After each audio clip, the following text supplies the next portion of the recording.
I was born in Cape Town, grew up in Bloemfontein in a small town, attended Grey College, and from there on off to Stellenbosch, where I'm currently staying.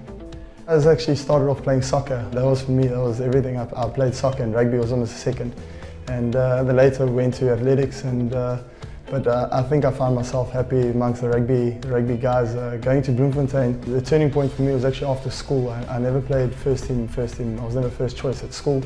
And it was always like that. I was always pushing, but never made the breakthrough. And Paul True at the time, who was a coach, took a chance and invited me to a camp. And I remember being so tough, but I'm so grateful for that chance. From there, rugby 7 just took off for me. I remember watching the guys on TV, watching Frankie Horn and Gio Uplon and even Reino Benjamin, Renford Dazel and those guys, and you really look up to them. I remember Paul Delport playing in that 2008-2009 series, and whatever he said or whatever he did on the field, I just wanted to copy. And I remember just cherishing every moment, just being in that circle and just being part of that was actually an honour, and it's something I would cherish forever. When I first arrived, the thing was that we are #1 in the world and everyone's chasing, and we set trends in that 2008-2009 season. And I think that was a very important time for Springboks 7s, is that initial foundation where we started contracting players for the first time and as a full-time 7s players, and we have to be grateful for that setup that they started that time.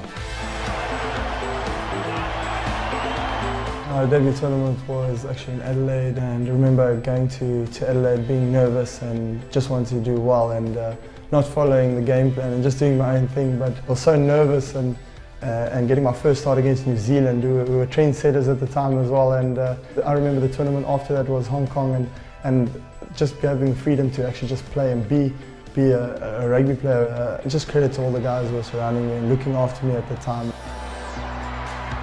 The turning point is when you actually get your jersey and you have it in your hand, and now you've got a responsibility and you have to do well. And you have to give that jersey back in a better state than which you received it. And that, for a young guy, is a lot of pressure, and I can't just go through the motions. I can't just be a young kid anymore. And I think as soon as you receive a jersey, you actually change to personal goals, to team goals. Here's Big Frank the tank. Just look at that, that is pure strength and exertion.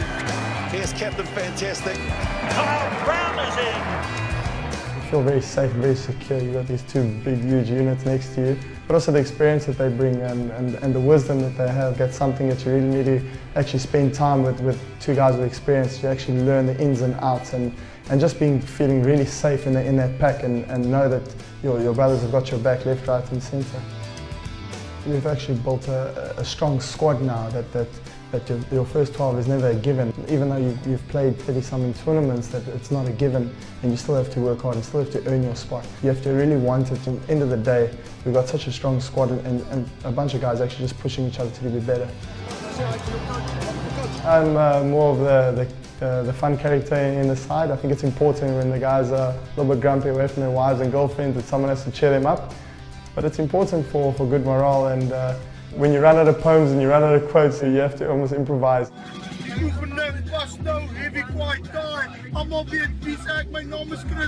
I've always tried to get words and rhyme and write songs and do things, so rap was probably the next thing. So this is my 6th season. I started in the 2009-2010 season, and yeah, ever since I've never turned back. I think we've really been successful in Las Vegas.